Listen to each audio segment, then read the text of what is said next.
Our story begins way back when everyone was younger. Our one guy ended up getting three new sisters. One nerdy-looking girl, a more girly sort of girl, and a tomboy sort of girl that seems interested in sports. We see that his mom ended up getting remarried about 10 years ago with some other guy who already had three kids.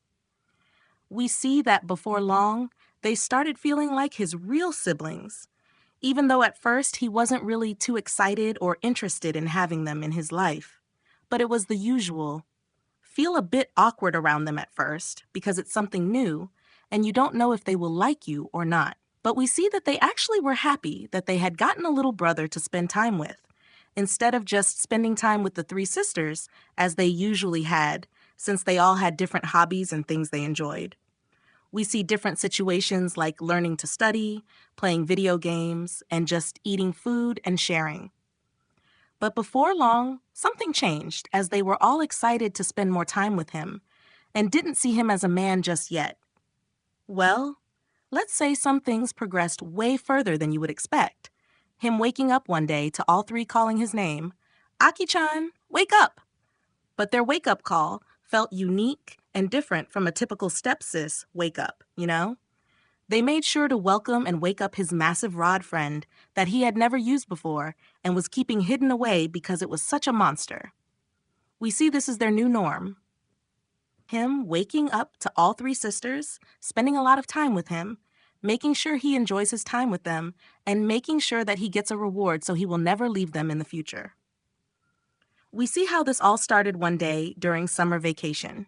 We see that they were all planning to go on a trip together, so they were teasing him and beating him up, sort of like stepping on him and whacking him, teasing him and bullying him, showing him who's the boss of this house. As we see, the parents went on a trip, so they were taking advantage of this, making sure he would do everything for them around the house, telling him that the parents told him not to slack off, so he better do everything they ask for. Now he tries to fight like, "Why can't I sleep? It's summer vacation."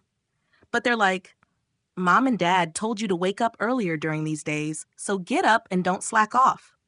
As we see, all three stepsisters have grown up quite splendidly and look absolutely stunning. Some grew bigger melons than others, but they all look similar to how they looked 10 years ago. They just seem a bit more bossy and still get along really well by the looks of it.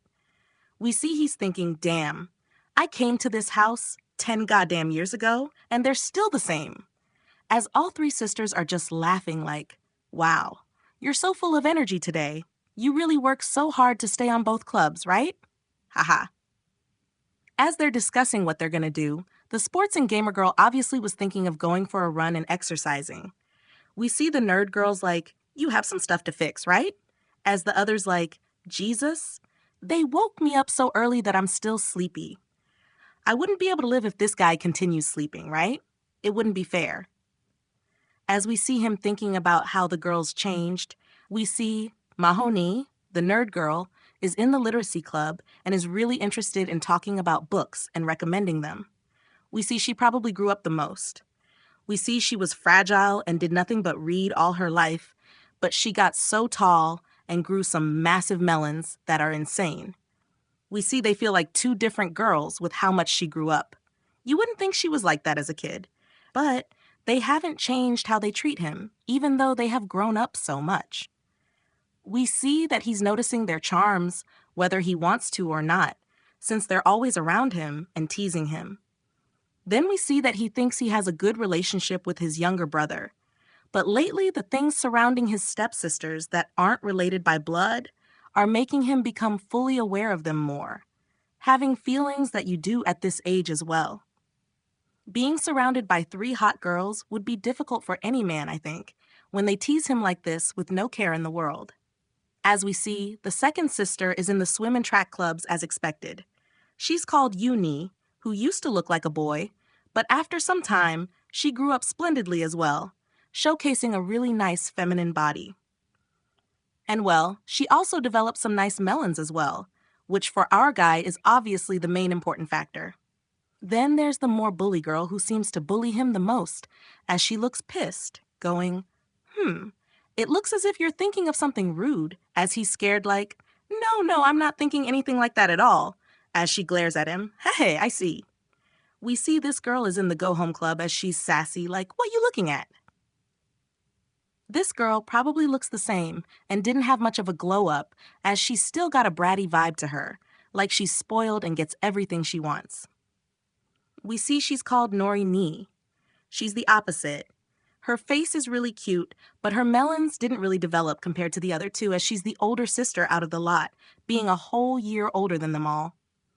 We see she eventually wraps her legs around our guy, almost breaking his legs, going for a younger brother that thinks about such rude things. Take this, causing our guy to scream in pain. But we see she accidentally touched his rod friend, his mighty weapon, as she teases, "Ha ha, looks like you perked up after being kicked there. You disgusting bro. Do you like being stepped on?" He's like, "I can't help a psychological response. It's out of my control." She teases like, "Well, it's been quite some time. How about you show us how much your weapon has developed?" He tries to stop them, but his weapon rod slips out from its sheath. They all look on shocked and blushing from seeing that, after all this time, his mighty rod seems to have grown quite well, as they're shocked that it isn't as weak as it used to be. We see they're worried like, "Aki-kun, do you need to go to the hospital? You aren't taking care of your weapon. You should. It's a thing you should do to stay healthy." He's confused. What the hell are they on about? As the bratty Nissan goes, "We don't watch over you for a bit and it grows this much? Aren't you doing it a bit too much? Hey."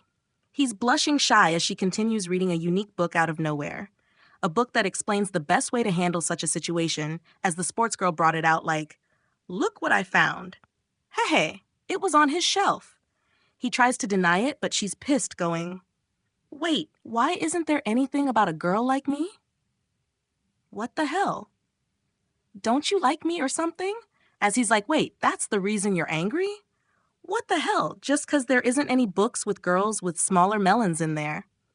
But we see they all think back to when they were younger, when they experimented with his rod to see how his holy power released, and think, all right, I think it would be worth to check how his power works this time, now that it has grown.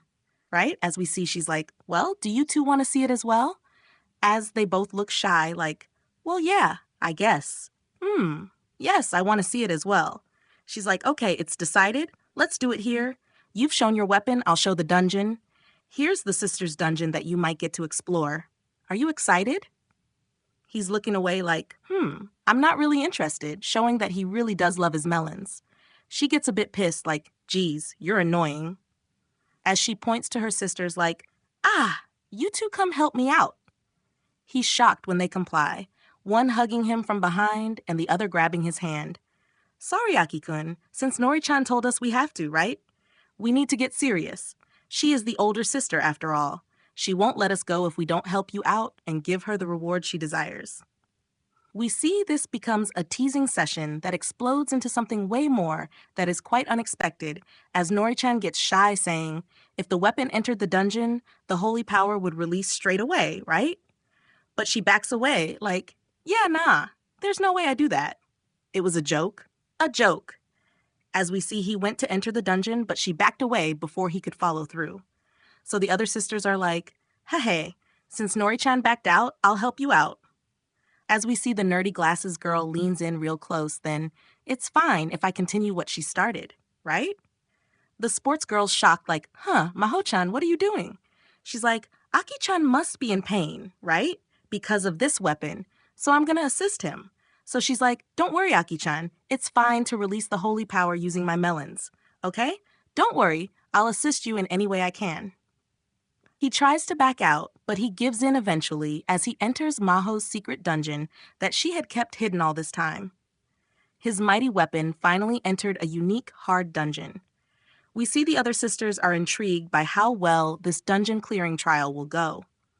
We see eventually he can't help it, and the mighty power surging from the rod weapon eventually bursts inside the dungeon, showcasing just how strong he is now compared to back in the day. This obviously leads to the sports girl not wanting to miss out, so she tests and experiments with it next. As we see, she interrupted the older sister as she was about to say, "Hey, Aki-chan, I also..." But the sports girl jumps in since the power doesn't seem to be subsiding and is still massive. I can help out next, right? We see she's teasing him like, if you're fine with my unique dungeon next, then please go ahead. And well, he's like, wow, if you ask me like that, how could I possibly refuse? We see this leads to him expending some more holy power in the dungeon again, as eventually the older sister is watching, but this causes the other two sisters to make sure she doesn't miss out, helping her, saying, come on, one more for you to dominate the dungeon for Aki-chan. She eventually gives in like, Jesus Christ, okay, I get it. Okay, I'll do it. As they're like, ta-da. But she's shy like, but Aki-chan doesn't like my smaller melons. But they eventually are like, I don't think he really cares about that. Just showcase them. As she shyly shows them eventually, which, let's be real, it doesn't matter the size. He's enjoying 3 hot girls and helping them fully clear a tight dungeon for once, right? I think any man would be more than glad to live in a harem like this. She's shy like, say something already, you idiot, as he's just like, ah, you're cute. We see she reaches out her arms to him like, come, Aki-chan, hurry up and showcase your massive weapon to me. I want to see your mighty power, the mighty protein power. We see they eventually get exhausted from clearing dungeons all day as the sisters are like, Fufu, well done, Aki-chan. But the nerdy girl's like, but Aki-chan, you should do this thing with girls you like, so let's keep this a secret and go back to how we were like normal tomorrow, okay? But we see that he thought it was the right decision, but he felt a bit of regret, obviously. But the next day, well, it didn't last. They were right back to clearing dungeons again together.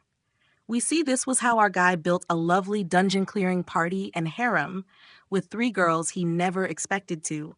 As they were so enticed and intrigued by it, they forgot to even answer the phone to their own mom ringing them.